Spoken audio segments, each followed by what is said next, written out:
Good morning, students. Today our topic is emergence of social subjects and discipline from philosophical, social and political perspective. तो सबसे पहले इसमें हम पढ़ेंगे अध्ययन विषयों का दार्शनिक संदर्भ. हम एक एक करके लेंगे सारे पॉइंट्स. तो सबसे पहले है अध्ययन विषयों का दार्शनिक संदर्भ. इसमें है एक दार्शनिक के लिए शैक्षणिक विषय का प्रश्न ज्ञान के संगठन और वास्तविकता के साथ इसके संबंध से जुड़ी एक स्मरण है. इसमें कहा है कि जो अगर हम दार्शनिक रूप से देख रहे हैं तो हमारा क्या मीनिंग है कि जो भी ज्ञान है, जो भी हमारा ज्ञान के साथ जो भी संगठन है, क्या वो वास्तविकता से रिलेटेड है, जो रियलिटी है उसके साथ उसका कोई संबंध है या उसका कोई संबंध इससे नहीं है. प्लूटो के समय से ही दार्शनिक विश्वास करते रहे हैं कि संसार की एकता को, इसके बारे में ज्ञान की एकता को कायम रखा जा सकता है.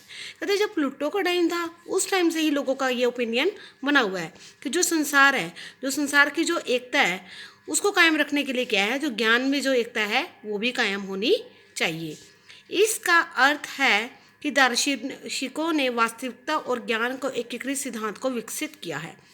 यानी कि जो दार्शनिक थे उन्होंने ही ये क्या है, सिद्धांत हमारा विकसित किया है. जो ज्ञान है वो हमारी रियलिटी के साथ रिलेटेड है. उन्होंने ही इसका क्या है, प्रिंसिपल हमें दिया है, जो कि ऐसा सिद्धांत था जिसे 20वीं सदी में तत्व मीमांसा का नाम दिया गया.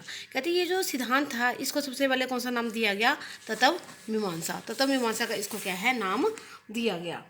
कहते इसने कहा है कि इसके बाद कैट का टाइम आया.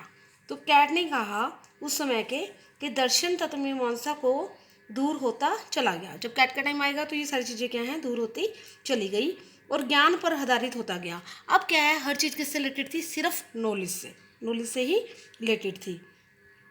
या इसने कहा है कि इसका संबंध क्या है, ज्ञान और सत्य से है. यानी नॉलेज ही क्या है, वही ट्रू है, वही सच है. विषय और अंतर्विषय आंतरिक रूप से वास्तविकता के साथ ही जुड़े हुए हैं. कहते जो हमारा जो कोई भी विषय है, कोई अंतर विषय है, इनसे रिलेटेड जो भी समस्या है वो सारी किससे है, नॉलेज से. हर चीज़ किससे रिलेटेड है, नॉलेज से बनी हुई है. और संपूर्ण ज्ञान की एकता की विभिन्नता की समस्या से हुई है. और क्या है, संपूर्ण ज्ञान की क्या है, एकता किस चीज़ में है, विभिन्नता में, कि हर चीज़ के अंदर क्या है, डिफरेंसेस पाए जाते हैं. इसलिए कहा है प्लूटो के लिए दर्शन एक एकीकृत विज्ञान था और दार्शनिक एक ऐसा व्यक्ति था जो संपूर्ण ज्ञान को जोड़ता है. देखो प्लूटो ने क्या कहा था, जो दर्शन है वो क्या है, एक तरह का विज्ञान है. और दार्शनिक क्या है, एक ऐसा व्यक्ति है जो हमें पूरी नॉलेज देता है, जो हमें संपूर्ण ज्ञान को जोड़ता है. कोई भी ऐसा ज्ञान जो केवल राय के स्तर से ऊपर होते हैं वह अपने आप दार्शनिक का विषय बन जाता है. कहते हैं कि जिस विषय के ऊपर हम जस्ट राय ना दें बल्कि इससे ऊपर भी कुछ करें तो वो किस चीज़ के अंदर आ जाता है, वो आ जाता है फिलोसफी के अंदर. वह अपने आप दर्शन का विषय था और इसे स्वयं को विधि द्वारा समझा जा सकता था. कहते हैं अगर कोई चीज़ को हम बहुत ज़्यादा सोच रहे हैं, उसके बारे में कोई राय बना रहे हैं, उसके बारे में बोल रहे हैं, तो इसका मीनिंग क्या है कि ये जो हम जो चीज़ें जो सोच रहे हैं हम उसको क्या है, ईजिली क्या है, समझ भी सकते हैं. आगे इसने हमें कहा है कि अरस्तु. अब हम बात करते हैं अरस्तु की. सबसे पहले हमने बात किसकी करी थी, हमने बात करी थी सबसे पहले इसमें प्लूटो की, फिर कैट की बात करी. अब हम बात करें अरस्तु की.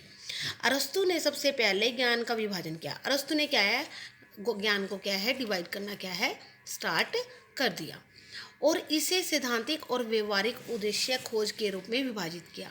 उसने उसको कहा कि इसने दोनों तरह से इसको डिवाइड किया.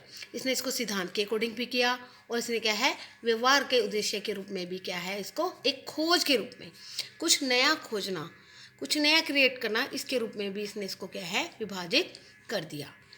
इस प्रकार शुद्ध चिंतन और प्रकृति के अवलोकन को संतुलित किया. उसने क्या है कि हर चीज़ को बैलेंस कर दिया. कैसे, शुद्ध चिंतन के द्वारा और प्रकृति के द्वारा. इसने क्या कहा, दार्शनिक ज्ञान के इस विभाजन को ज्ञान के उस स्वरूप को विभाजन के लिए आधार तैयार है. इसने कहा है कि हम इसके अकॉर्डिंग की क्या है, अच्छे से डिवाइडेशन कर सकते हैं.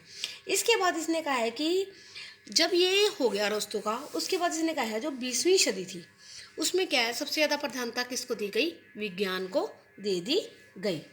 इसने कहा है कि हमें क्या है, विज्ञान और ज्ञान की जो एक रूपता है वो हमें क्या है, वापस से मिलनी शुरू हो गई और तेज़ी से क्या है, वो विकसित हो गई. यानी बहुत जल्दी क्या है, उसका डेवलपमेंट भी होता गया. और शैक्षणिक विषयों और रिसर्च उद्देश्यों के कारण नष्ट हो चुकी थी। कहते पहले क्या है, ये सब चीज़ें क्या है, नष्ट हो चुकी थी, हमारी नॉलेज में नहीं था, लेकिन अब धीरे धीरे क्या है, ये सब फिर से वापस आने लगा। और रिसर्च के उद्देश्य क्या है, ये भी हमें क्या है, क्लियर हो गए। इसने कहा इसका जो उदय है वो 1920 के दशक में जर्मनी और ऑस्ट्रेलिया में हुआ है। कहते इसका जन्म कहाँ पे हुआ, ऑस्ट्रेलिया और जर्मनी के अंदर क्या है, इसका बर्थ हो गया। तार्किक निश्चयवादियों का दावा था कि विज्ञान एक संचयी प्रक्रिया है जो प्रकृति के वस्तुपूरक अवलोकन पर आधारित है। उसने क्या कहा, जो ज्ञान है वो किस पर आधारित है, अवलोकन पर, यानी ऑब्जर्वेशन पर। कई चीज़ें क्या है इसमें, ऑब्जर्वेशन पे भी डिपेंड करती हैं।